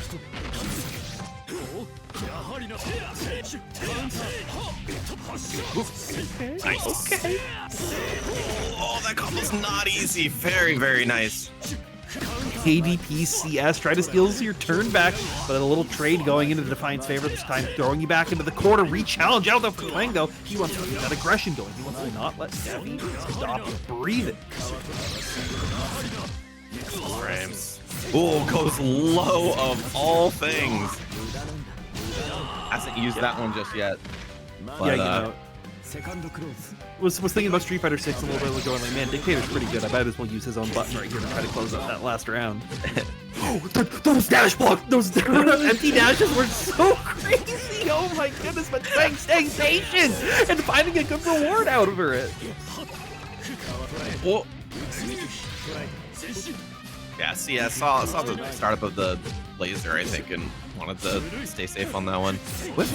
Whiff shield, though. Another whiff shield! That's what I'm talking about, man. Defiant's just so good at that. Like, just getting people to just, like, throw themselves underneath us. Yeah, and that's the kind of like caliber that you need a lot to be able to keep these cycles down, though. Twang gonna find another big hit, though, after a good solid bit of damage right there. Cycle's gone or not. They're both tied up right here. It is anyone's game. Oh, yes! one of the things I've just been having so much fun watching Twang confirm these like not exactly in the corner combos. Good text right there. Players recognizing the throw tech situation. And a great Tatsu right there. Knew that that cycle was going to go away, so we got to use it now. Might as well get some great reward for it. Punish them while they're down. Oh! That was red miss, and we didn't even see a P-flash kick. No. That Maybe was like... Huh. Yeah. Do a little bit more study, see what they were looking for. But, you know, these Akatsuki players, they got to study what Twang was doing right here, because they got to make that run through Defi to make it up in the Grand Finals. So we get to see a little bit more action, some good old honest Street Fighter coming up. J6C's coming out. But Keito has one less frame on his jump 6C. I don't know how he did it, but his they're just that person. They are built differently compared to everybody else. Oh man. And jump throw. I love watching go. Oh my god, you got hit by fucking C and then low parry. Dude, I love this character. Here we go. Nice. Yeah, we're sort of back to what we were saying the last time that we saw Keito play in this mirror match, is that the walk back out of those J6C ranges have been so beneficial for them to constantly be locking Havard down. 6B connecting as well. Love the 6B there. Using those overheads without like some sort of normal setup. If you have a character that has like a normal overhead that's a normal, using them raw like that is not something you see often, but a way better way to use it because it doesn't give the opponent a tell. Here we go. Oh, tried to stand shield break there. I think expecting like a dash, like jumping button or a deep assault. But Phil hitting them with the low. Now finding these jump ins, tech out for both these players. Just trying to shield, trying to keep that cycle under your control. Goes towards Phil, but you're getting parried. Making great reads on these staggers on the lows. Keito's taking advantage of it. Seems like he made this combo go long enough so that they don't get the ability to use their cycle. Yes, a big win for Keito. But just immediate C-Tatsu out. It's like, I don't want to have to hold any of this. Force you to use that CS in a less advantageous situation, but you still find that jump in. You still have the meter on deck. Keito gonna be able to close it out with CDP. Will we see Havard switch to Tsurugi for their comment earlier saying, quote, I hate the mirror? Oh man, great stuff. Keito takes the first one there. I should remind you guys it's loser semi, so it's a first to 2, so that means Keito only needs one more. And it looks like the mirror is what's going to be played for at least the second game. Yeah. Well, it's the last time that you know, we would have given them the opportunity to switch, because they either win out and have to stick with Akatsuki or lose. And that allows Keito to move on forward to fight Defiant. So we will have to see who can come out on top. JC gonna work for Phil this time, though. Yeah, great start. Came to the corner.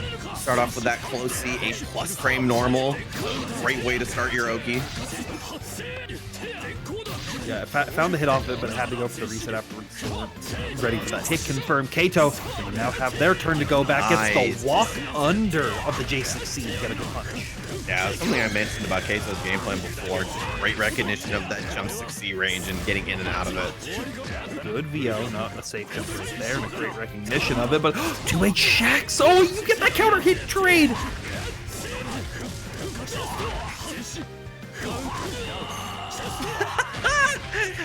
The slight delay, Tatsu was going to keep it safe for the EX Fireball just in case, but it hits. You're going to carry that meter into the second round. And this time, Havard actually has one less frame on their jump 6C. Yeah, you know, that buff was transferred in that last interaction, so Phil gonna, you know, get that advantageous situation, but Keito not letting that shake them.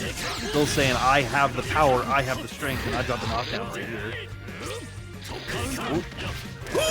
Yo, my anti-air! Tile Crusher getting rid of that ADP. Now, you have to use some invincibility for this one, sir. Yeah, they even had the double jump to space out of, I think, BDP's range, so it was just a great advantageous situation for them and a great advantageous combo to close this out.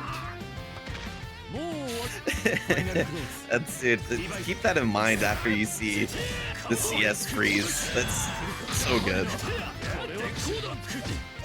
So we saw a big early 6C, but didn't end up working out for Keito as much as I think they hoped.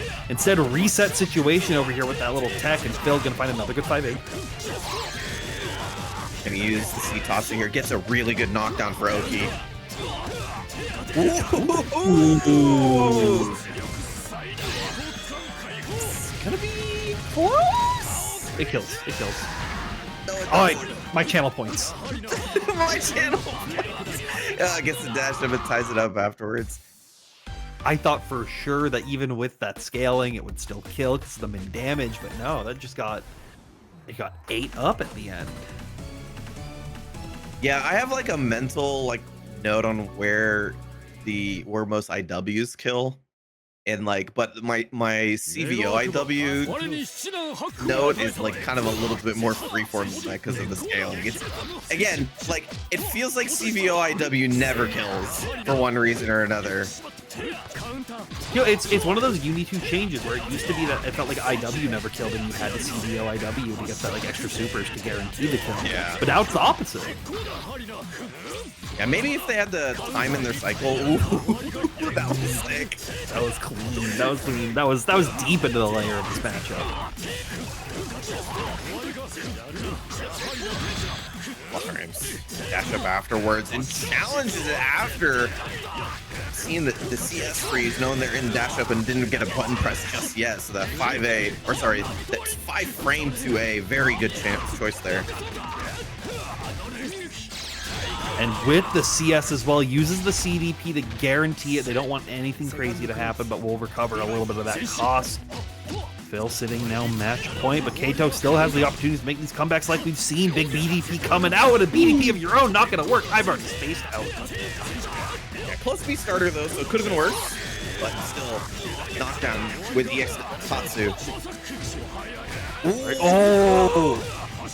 What a dash block, especially after getting the hit. You'd think you'd take the advantage and run more Oki, or sorry, more pressure, but just a great dash block there from Havard, and he's gonna take it 2-1 over Keito. Great stuff though, a lot of back and forth, a very hype, that action. I was gonna say the Akatsuki run back all the way into back in the grand finals, but we'll start with the Tsurugi, which is something that we saw from Havard earlier actually. Yeah, I like this specifically because Havard does not want to play Akatsuki into Kuon, and he just auto slammed the Tsurugi lock-in. And I think Defi saw that, and then he was like, okay, I'm gonna play Hyde now. I'm gonna make it so that we have to play a little bit more of the standard gameplay, and I'm not gonna let you use these tools that you thought you'd be comfortable with, make you feel a little bit more dangerous. But Phil not allowing that to get to them. 6-6C gonna connect for Defi though. Oh, that sucks. I think Havard just instinctively 4AD'd and so threw him out of the corner. And Defiant and you don't want to be in the corner versus this character. Really, you don't want to be in the corner versus either of these characters. That's true. Regardless, but we'll just smart steer into the IW, guarantee that first round to close out. Personally, I'm a huge fan of Defi's meter. They're very much one to cash out every single piece of meter you have to guarantee that round, because you can see how quickly you can get it back. We are 10 seconds into the round, and Defi is already 5 meter away from at 100. Yeah, and they kind of play a cast of characters, at least their main cast of characters. They play characters that really control the pace very well, Hyde and Kuon, to name a few. So the meter is something that they use necessarily for kill situations, and a lot less for just controlling the pace, which their kits are already good for. Exactly, yeah, and I think that's a very good play style to combine those two with. Havard also has a very similar thing, right? Being able to just constantly cashing out that meter where they can. They couldn't find a use for it just yet, and they got clipped with the 6-6C after the little reset. Unfortunate. Defi should be able to deal a lot of damage right here. Yeah, 2FF gets the extra damage and the corner carry. One more mix. Okay, I was gonna say, it's not that free for Defi because you are like with 200 meter, you're one touch away from the Tsurugi, but that Defi was able to close it out. Takes the first game there, and also should remind you guys a return to a first to 3 format here for losers finals and also the rest of the tournament, as we do see the Tsurugi experiments come to an end. Yeah, like I said, I'm pretty sure the Tsurugi was the expectation of the Kuon right there. But now that it's Hyde, going, okay, we can play a little bit more of a comfortable matchup than dealing with the Swordman himself, having to fight the other Swordman. One of the cool things about first to 3 formats in the grand finals and losers finals is you are earned this extra bit of mind games with character switching stuff. What a cross up on the J's right there. Try to get the combo there. Oh, gets the combo off of a full screen 8 fireball, but and almost had the full pickup right there. Like you saw them trying to figure out that routing as well. They'll be going into replay takeover to figure out what that confirm was later tonight. I can guarantee you that. I like the empty jump right there, trying to catch them out of doing something crazy, but Defi's defense just keeping them very, very solid right here.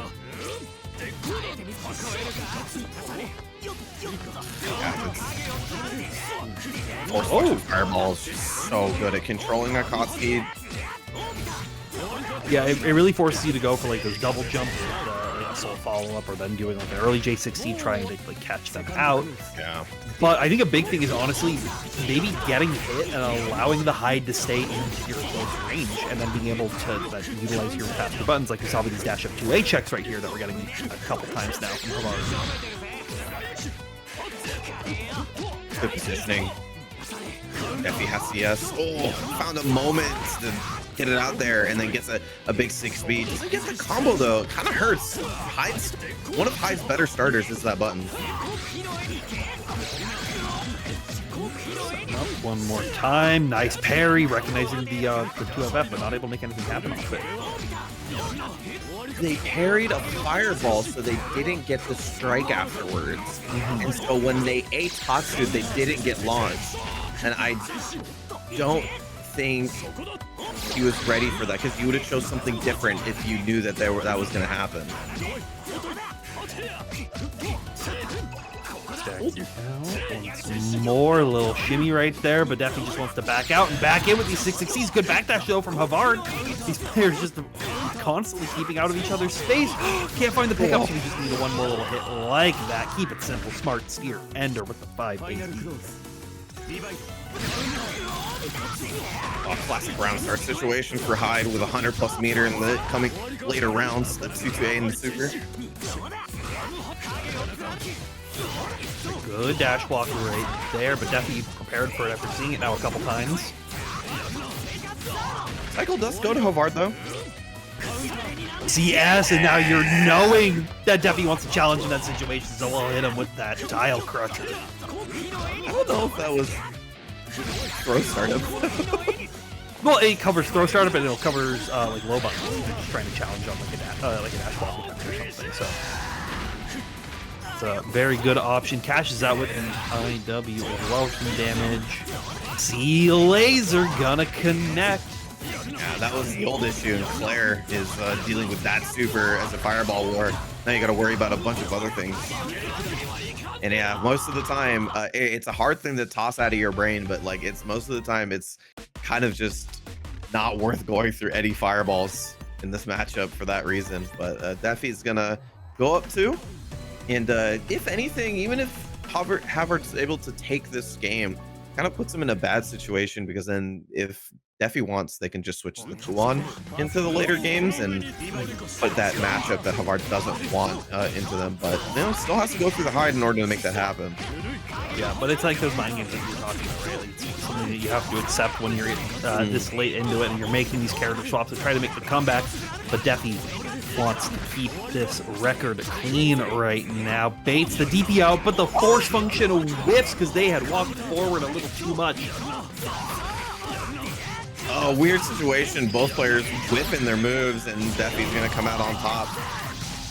But a nice little 5.4 at the end. Yeah, just kind of showing off the number. Good Tatsu into Tatsu right there, just trying to control the neutral and catches him with a dash 2A once again. Yeah, knocked down in the corner here. BDP gets out of the pressure. I love the dash C there. If they know tech, you're out of the corner. If they do tech, then they're at least eating a meaty. Oh, that's still hit! Oh, I wonder what they wanted there. I think they may have gone for 80. Yeah. And to try to give the ADP with the good, like, the EX cancel at the very end, but instead, they're getting penalized for it, they're getting punished for it, they're getting sent into the IWEX dimension. Yeah, I have my first inclination is to say that was a ADP because I think most other things, there's a lot of gaps in the stuff that Lon does. So parry is a really, really strong tool in this matchup. You just have to make the right read, and you get a lot of opportunities that some other characters don't. And Jesus Christ, we literally just started Grand Finals. You don't need the dash up throw for your round start. Look, Defi saw that stage. They knew it was their home in the net play world, and they want to show what they can do right here with 2 quick throws, including a grid break into a big combo right here of 4.3k without even spending meter. Yeah, and still in the corner of all things. Twang trying to create some space in the dash up, but Defi just leaving their body as a block, as a wall to keep them there. Yeah, and Flower set as well to give them the 4-straight throw. And they're just throwing those 5Ds out, trying to get them to parse it, but it's not going to work for them as Defi looks dominant right here, trying to find that reset.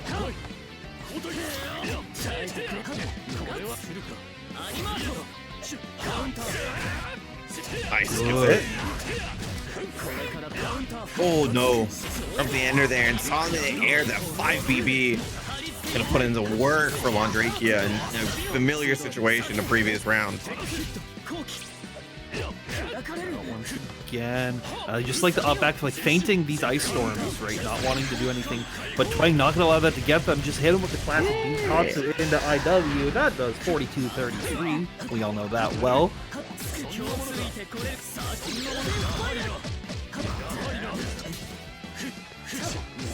Staying very cautious, trying to dash block, trying to get in, does not want to get hit here because you'll be put into the freeze state, and that's going to give Defi a big opportunity to like even up these life totals. I tried to force the situation there, and great backdash from Twang. When you're outside of the corner, that backdash is a great way to deal with the setting out C-Flower just in mid-screen like that.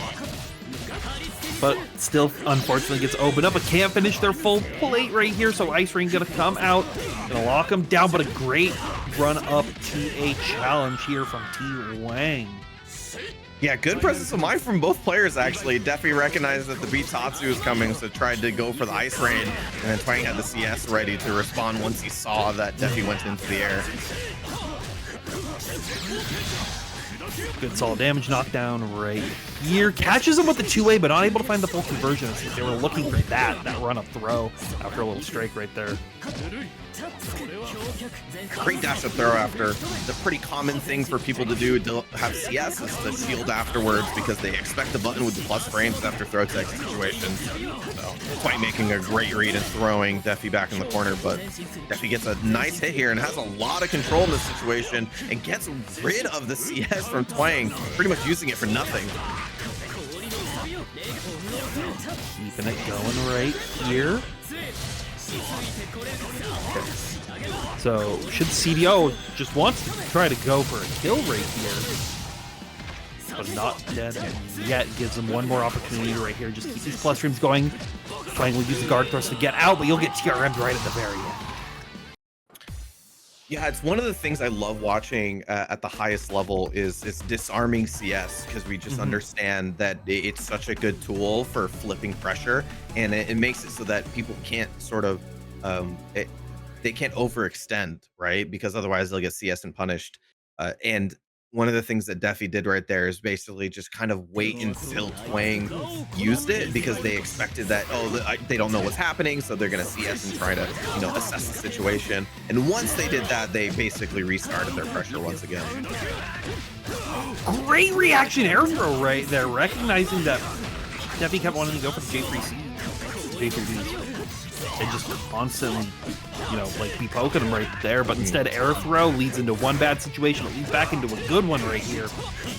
Twang gonna be even up the life totals, getting a good knockdown charge in for that cycle as well. So Defi has to spend it. Nice. Yes, keeps it pretty simple there and makes a great read on the DP, but not hitting a punish for it.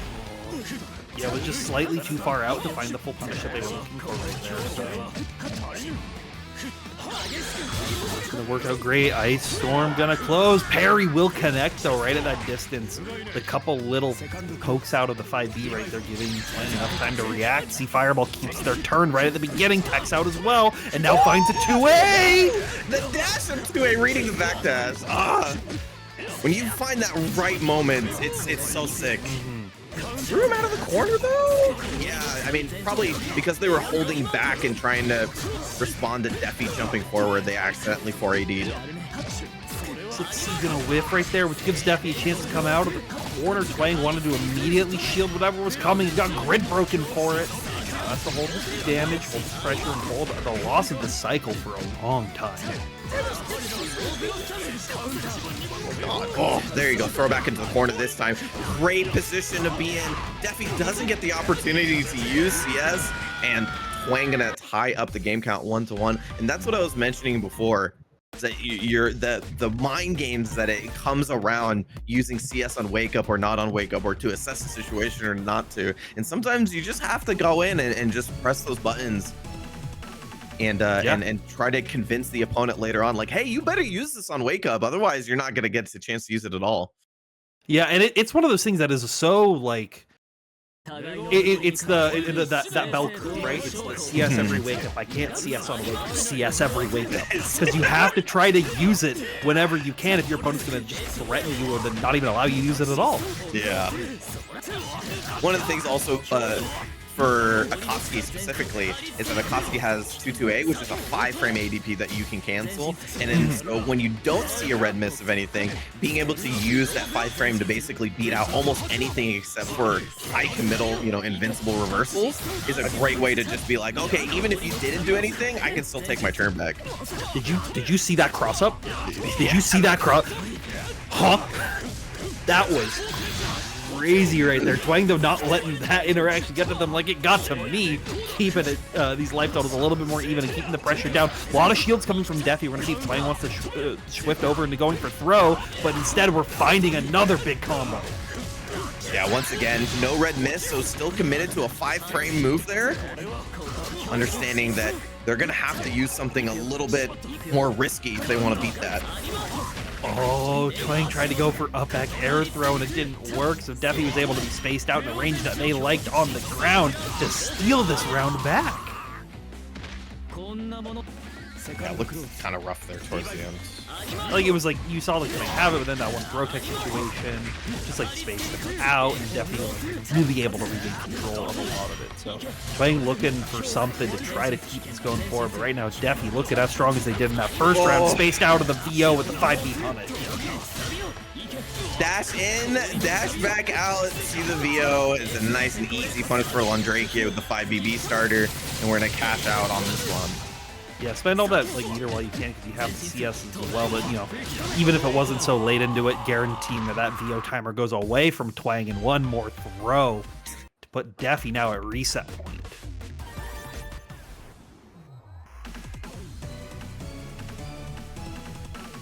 But I think in the previous set as well, in winners finals, they did go back and forth as well. Yeah, this is anyone's game, right? Yeah, both players are making great adjustments as they go along. Okay. Big Rekka start right there. The adjustments were leading into just raw Rekka right at the round start, but neither player was ready for it, so no big capitalization on for Defi's end, but we will find it off this hit right here. Oh, I accidentally crossed themselves up. Sent the flower the wrong way. That's actually a setup that I've been seeing Lons go for a little bit more quickly now. Is you get the run under flower set, and then you're supposed to run back out, and then you keep pressuring them. Oh, and then the flower's in a way better position. That's very cool. Not only is it in a better position, but it also, you get to choose which direction to shoot with the flower that you place, right? Yeah. So then your opponent has to guess, okay, are these projectiles coming at me? Because you have to play different defensively on that versus if they're shooting the other way and you're just playing against normal launch pressure. It's a really cool thing that I think is like you're gonna see more down the line in the future. Yeah, it feels very Hilda Bloom-esque. Yes, yes. That's very cool.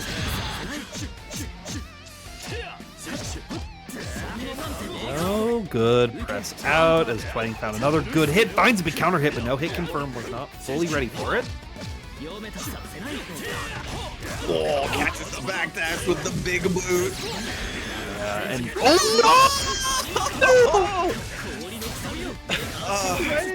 no! Oh no! Defi was just about to close out right there, but you have to hold a lot of pressure right here. CS, keep the meter back and keep the turns, and that's a big starter. You have 200 meter on deck. Oh no! They're gonna. Oh no! Yeah, they have IWEX as well. No. So what you want to do is either do a cancel or a Tatsu there, so you get, you know, just one hit easy cancel, or you want to cancel the second hit of B Tatsu to just be absolutely positively sure that you don't get that to happen. And the third hit does spike towards the ground like that, and that will happen. Yeah, unfortunate for Twang right there, but they have the one advantage of they were on winner's side, so they get another set of games to readapt and relearn and make this comeback over here. Defi also now looking for those 3 games once again to go into their favor. Yeah, if there's any benefit to that happening right then and there, is that you just kind of reset your brain and say, you know, whatever. Yep. We've been going back and forth, and the only reason they took it at a 3-1 is for a big mistake of mine, so just take a deep breath, reset your brain, and let's go into this one. Yeah, but Defi is going to utilize that little mistake's momentum right there into their favor. Set them out, charge, get the flower down, get flower number 2, get tossed into it as well. So that throw dealt 2,500 damage right there. Good guard thrust out though for Twang. Keeping it simple. Yeah, and I've said this before about Defi, just the simplicity in their game plan. Once they have these life leads, it makes it so hard to find that reverse opening.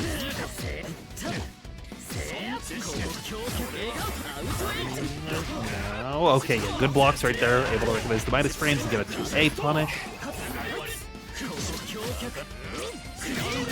Nice CS, but Defi ready for those dash ups that they've been seeing again and again and again. So he's out of it. Yeah, first time we've seen Defi actually commit to something like that after post CS without the red miss. So, I mean, you know, it's always good for at least one, but it's something that Twang's gonna have to keep in the back of the mind now. But it's not going to be in the mind right now as we're finding every other kind of hit available. See Tatsu to put him back into the corner.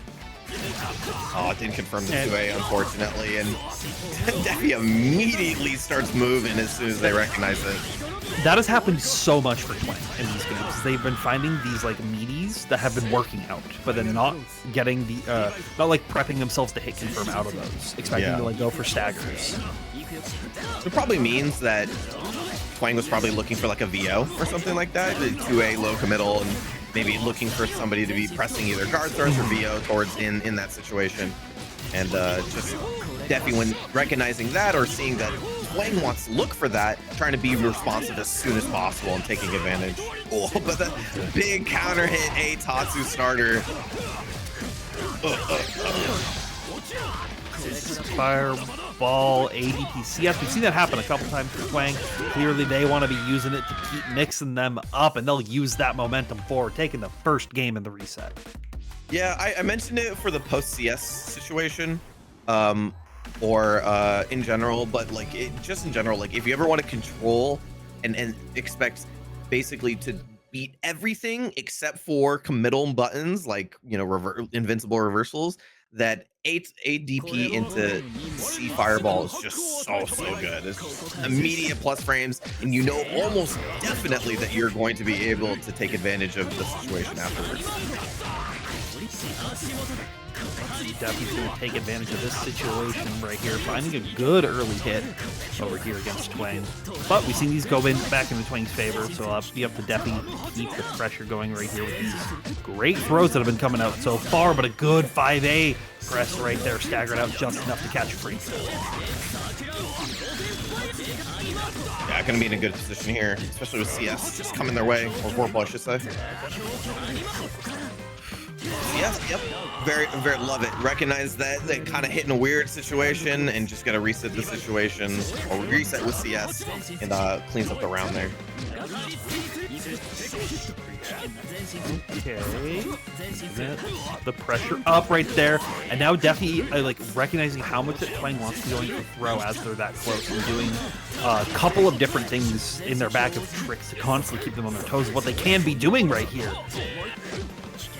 Did they already commit to C Fireball there, or did they do it after CS Flash, or can you do it after CS Flash? They would have had to re-input it if it was after CS Flash. Yeah, the buffer. Very odd because they showed themselves the red mist, so I don't think there is a situation where that wins out. I think versus if Defi did like Fireball, but like doing that up close would not be. Yeah, it's just like DP is just the most obvious answer there, because it's not like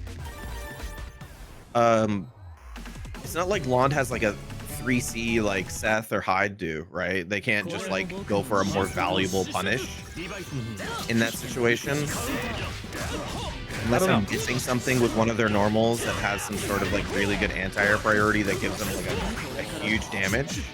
But like, it just seemed very obvious that the BDP or the force function DP was actually the decision there. So yeah, I'm not sure. Either way, Defi ties it up 1-1.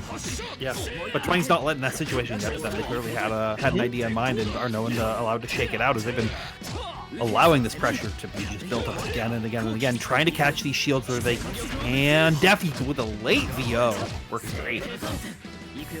Yeah, it's one of the things about Uni is that this game will make you feel stupid sometimes, not just for this situations like that, but just for regular decisions. So it is a top level player thing to just like kind of toss these out of your brain and keep moving on. And especially versus like a player like Defi, you have to be able to do that because they're already like 6 layers deep while you're thinking about the first one still. You gotta know how to be able to fight them. You have to know when to hold them, know when to hold them. Right now, you're getting shown to the corner. Yeah, went for the low Rekka again, and Twang actually punished the previous one by shielding it and getting the punish, so I think maybe even catching him by surprise. Oh, this is startup before C, I believe.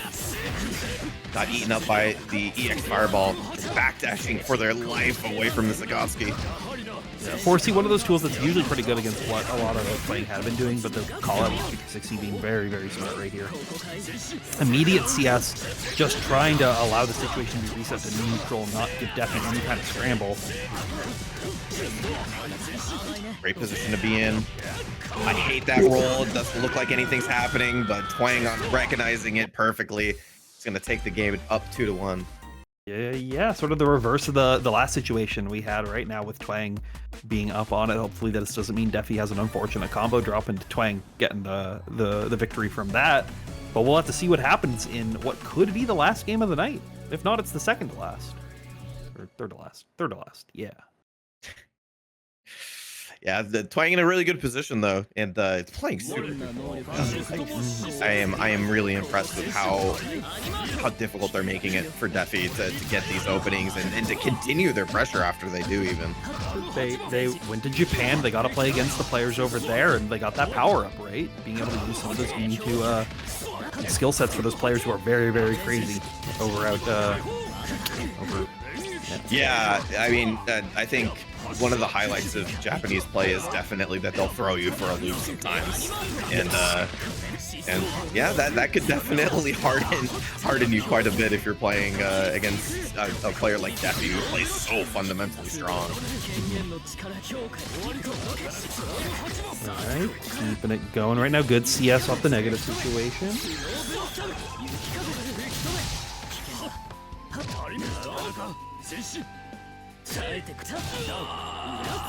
Yeah, perfect 5B range. Might as well press it.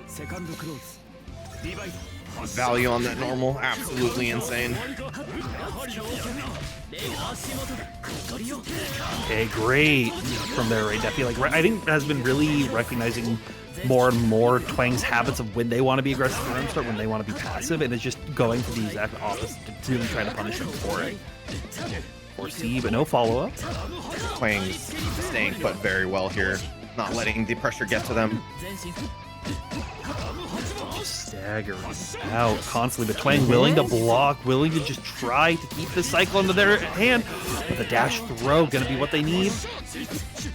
Twang is so sick. There's so much stagger pressure that they actually just let rock because they knew they had CS. Oh no! That was ADP, so lost to actually out to the actually invincible move. Nice dash block as well. Not gonna allow anything too crazy in the corner pressure, but one last throw gonna give it to Defi to tie it 2-2.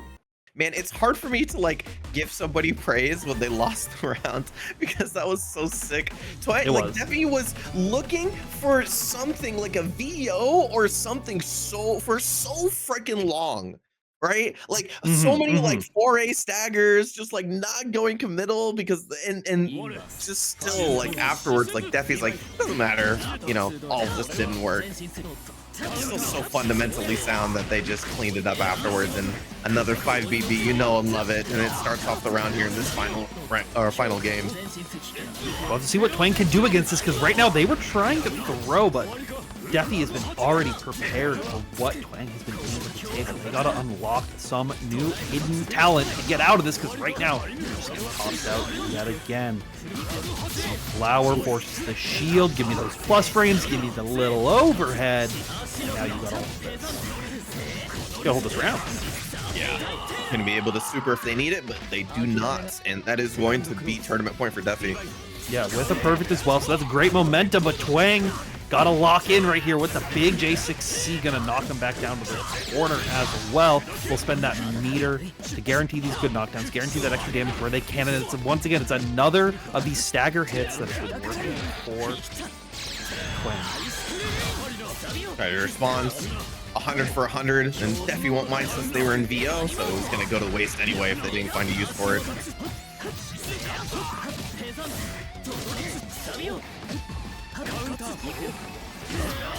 Going, good shields right there to make it not their turn. Great backdash after the dash attempt, knowing what Twang's been looking for.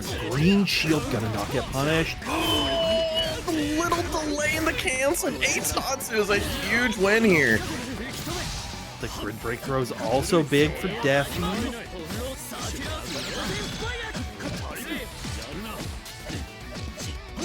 And the stagger going, like waiting for that DP, waiting for anything, waiting for something like that J2C gonna come out, but not gonna get touched just yet. Twang trying anything to block out, trying anything to stay alive. Anything is possible here. Celestial will be built at the end of the cycle for Twang as well. Oh my god, all the meter. Oh, you're the strongest person on earth. I would have thrown out 5 EX fireballs with that meter. Great backdash right there. Butasu gets a green shield, and throw comes in though. Not able to get out of it just yet. CS with the deep. Oh my goodness, Defi and Twang, anything is possible, and we are getting close to that 10-second mark, so we are reaching a timeout. Twang just has to block out for the rest of this. Was scared of the run-up throw to get backdash, and so Defi challenged with the 5B with 4 seconds left remaining to win TNS this week.